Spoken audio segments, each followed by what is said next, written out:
Hello ನಮಸ್ತೆ. ಇವತ್ತು ತೊಗರಿಬೇಳೆ ರಸಮ್ ಮಾಡೋದು ನೋಡೋಣ ಬನ್ನಿ. ಟೊಮೊಟೊ, ಬೇಳೆ, ಕೊತ್ತಂಬರಿ ಸೊಪ್ಪು ಬೇಯಲು ಬಿಡೋಣ.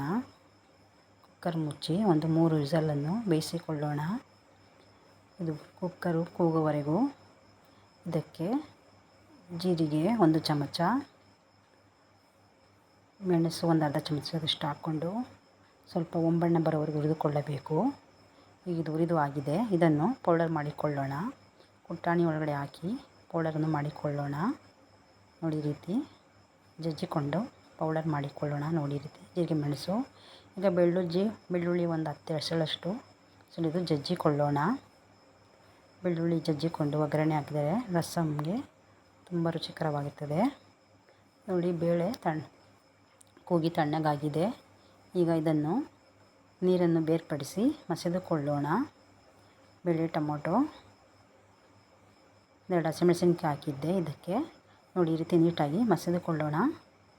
ನೋಡಿ ನುಣ್ಣಗೆ ಈ ರೀತಿ ಮಸೆದುಕೊಂಡ ಮೇಲೆ ಹುಣಸೆ ಹಣ್ಣು ಒಂದು ಅರ್ಧ ನಿಂಬೆಹಣ್ಣು ಗಾತ್ರ ನೆನೆಸಿಟ್ಟಿದ್ದೇನೆ. ಈಗ ಒಗ್ಗರಣೆ ಹಾಕಿಕೊಳ್ಳೋಣ. ಒಂದು ಪಾತ್ರೆ ಇಟ್ಟು ಗ್ಯಾಸ್ ಮೇಲೆ ಒಂದು 4 ಚಮಚ ಎಣ್ಣೆಯನ್ನು ಹಾಕಿ ಸಾಸಿವೆ ಹಾಕೋಣ. ಸಾಸಿವೆ ಹಾಕಿದ ಮೇಲೆ ಜಜ್ಜಿರುವ ಬೆಳ್ಳುಳ್ಳಿಯನ್ನು ಹಾಕಿ ಫ್ರೈ ಮಾಡೋಣ. ಒಂದೆರಡು ಮೆಣಸಿನ್ಕಾಯಿ, ಬ್ಯಾಡಗಿ ಮೆಣಸಿನ್ಕಾಯಿ ಒಗ್ಗರಣೆಗೆ ಹಾಕಿ ಎಲ್ಲವನ್ನು ಮಿಕ್ಸ್ ಮಾಡಿ ಸ್ವಲ್ಪ ಹಿಂಗೆ ಹಾಕಿ ಎಲ್ಲವನ್ನು ಹುರಿದುಕೊಂಡು ಈಗ ಇದಕ್ಕೆ ಮಸೆದಿಟ್ಟಿರುವ ಬೇಳೆಯನ್ನು ಸ್ವಲ್ಪ ರಸಮ್ ಪೌಡರನ್ನು ಹಾಕಿಕೊಳ್ಳೋಣ.